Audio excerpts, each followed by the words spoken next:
הפגנות ענק היו השבוע, נכון? מחאת החרדים על הגיוס, ובמקביל גם מכתב הקצינות שאומרות אל תדירו אותנו ופונות לרמטכ"ל ולשר הביטחון. התפקיד שלנו הוא חשוב מאוד ותתייחסו לזה. אנחנו רוצים להגיד שלום ללירון מנשריאן. שלום לך, שאת חלק מהיזמות אפילו של מכתב הקצינות הזה. אני חתמתי על המכתב, ואני שמחה שהצלחנו לעצור ולו חלק מהטירוף הזה שהתחולל בזמן האחרון סביב הנושא הזה. היה לי חשוב לחתום עליו, כי הערכים בעצם שהביאו אותי להיות קצינה ולשרת 24 שנים בצה"ל, הגם ופרשתי, עדיין איתי היום. ואני הראשונה שאקום ואגיד לא להדרת נשים. מדובר ב-20% מהכוח הלוחם בצה"ל, בטח במצב היום שהנטל איננו מחולק באופן שווה, אי אפשר לוותר על הסדק הזה, ואני חושבת שצריך להסתכל על זה רגע בזווית המבצעית בכלל. מה אומר בדיוק המכתב ולמי הוא פונה? המכתב פונה לרמטכ"ל, אנחנו קצינות חתומות עליו מדרגת תת-אלוף ועד הדרגות הנמוכות יותר. מעשה אומר לרמטכ"ל, אתה צריך לעשות בחירה בין שתי ברירות. או שאתה נותן לצבא להתעצב, לצבא העם עכשיו להתעצב על פי גזירות, על פי דרישות מגזריות כאלה ואחרות, או שאתה בוחר בכוח מבצעי שמהווה שוב 20% מהכוח הלוחם, וממשיך להעצים אותו מכיוון שזה כוח שהוכיח את עצמו יותר מפעם אחת, ב7 באוקטובר, עוד לפני. וספציפית לגבי לוחמות השריון, תראו, הפיילוט הזה פועל מ-2017, אז מה עכשיו? מדוע עכשיו? ועוד דבר. המנכ"ל גם מתייחס לזה, לא? כלומר, הוא דיבר אחר כך על החשיבות של נשים כמשרתות בצבא, כן? תראי, אני שירתתי 24 שנים בצבא, מרבית התפקידים שלי היו תפקידי ליבה מבצעיים, התחלתי בשטח, סיימתי בשטח. בתור מה את יכולה להגיד? אני שירתתי 24 שנים כקצינה באמן, התחלתי כקמ"נית גדוד, פרסתי את הדרך לקמ"ניות גדוד, היום אני מסתכלת בגאווה על כל הקמ"ניות שזה כבשגרה בשטח. אני סדקתי תקרה ונסרטתי לא מעט מהזכוכיות, אבל אני גאה בזה. והמשכתי דרך יחידות שונות באמן.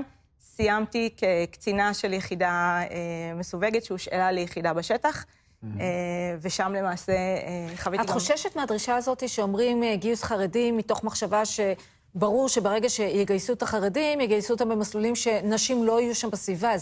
זה משהו שמטריד אותך, שבסופו של דבר גיוס חרדים משמעותו הדרת נשים? אני חושבת שאם מתאימים את גיוס החרדים ושמים אותו בתוך מסגרת חרדית, כמו יחידת נחשון, כמו החשמונאים וכמו הנחל החרדי וכדומה, אז אפשר להתמודד בהחלט עם הדבר הזה. בסוף נדרש כוח לוחם. וכמו שהצבא יודע להפריד את לוחמות השריון ולשים אותם בטנקים, טנקים נשיים שמתופעלים על ידי נשים וטנקים יש פה מעורבים? לא, אין מעורבים. אין היום טנקים מעורבים? אין טנקים מעורבים. אז על מה המחאה של החרדים? זה בדיוק השאלה. לא ברור על השאלה. המחאה היא רק פוליטית, העניין הוא רק פוליטי. אני חושבת שזו מחאה שנחה בצורה מאוד מוצקה בתוך האקוסיסטם של חוק הגיוס, ואני חושבת שהיא לא מוצדקת. אבל את יודעת, זה גם אומר הדרת נשים בשירת נשים. סתם, בלהקות צבאיות, בהרכבים מול קהל כזה. זה אומר נוכחות של מדריכות נשים שלא יהיו, מדסיות ואחרות. כחוקרת מגדר, אני יכולה להגיד לך שהדרת נשים זה כדור שלג. אפשר להסתכל עליו במרחב הציבורי. נשים לא יכולות במקומות מסוימים לעלות לאוטובוס ולשבת איפה שהן רוצות, אם הן בכלל עולות. לאחר מכן מסירים שלטים שיש בהם, ופרסומות שיש בהם נשים. ככה מתחת לרדאר טס לו עכשיו כל סיפור הפרדה מגדרית בפקולטות ובאקדמיה, וזה ממש קרקע פורה להביא הדרה גם בצבא. אז נשאלת השאלה איך אפשר לחזור לתלם, כי את רואה שאם מגיעים לבית חולים, אם אתה מגיע לקבל חיסון, אם אתה מגיע לקבל טיפול רפואי, אתה לא תבוא ותגיד, גם אם אתה חרדי, אני לא מוכן שאת תטפלי בי, כי ככה זה עובד, כי כשאתה מגיע לאחות, האחות מטפלת בך. אני חושבת... לא, זה קיים, את הולכת לבתי חולים, זה קיים לחלוטין. אני חושבת שהצבא צריך לשמור על עצמו כצבא העם. אני חושבת שהצבא הוא זה שיחליט לאן נשים הולכות על פי סטנדרט מבצעי אחיד.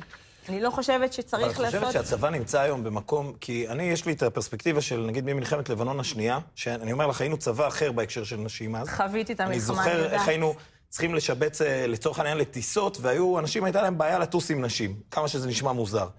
והיום, זאת אומרת, אני אומר לכם, נשים כאילו הם כוח משמעותי בתוך הלחימה, זאת אומרת, אני לפחות בשירות מילואים שלי לא הרגשתי שהצבא נמצא במקום של ההדרה או זה, וגם אני אומר לך שנגיד בבסיס תל נוף ששמו דתק חרדי, ידעו לשלב אותם כדתק, שיש בו רק חרדים, ויודעים את ההפרדה, ואם יש להקה צבאית שבה, הם לא חייבים לבוא לראות. אבל לא יזמינו להקה צבאית. בעינייך זה הצבא שונה היום? אני חושבת שהצבא מתקדם יותר היום, אני חושבת שפקודת השירות המשותף מסדירה את 100% בערך מכל הבעיות האלה, ומכל ההתנגשויות שיש בין מגזרים מסוימים. הצבא לא יכול לוותר היום על אף מגזר. הוא לא יכול לוותר על אנשים, והוא לא יכול לוותר על בני הישיבות. עכשיו, אני בקריירה שלי פיקדתי פעמיים על בני הישיבות, בשני תפקידים שונים. לפני מספר חודשים אפילו השתתפתי בחתונה של אחד מהם, והיה שמח ונהדר.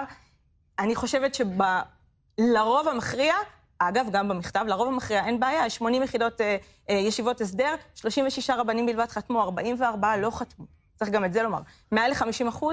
אוקיי. לא, אנחנו פשוט צריכים לעשות הפסקה, כי השעה 6 ויש לנו... תודה רבה. מה שנקרא... תודה לכם. הפסקה של דקה... לא, אנחנו חייבים. הפסקה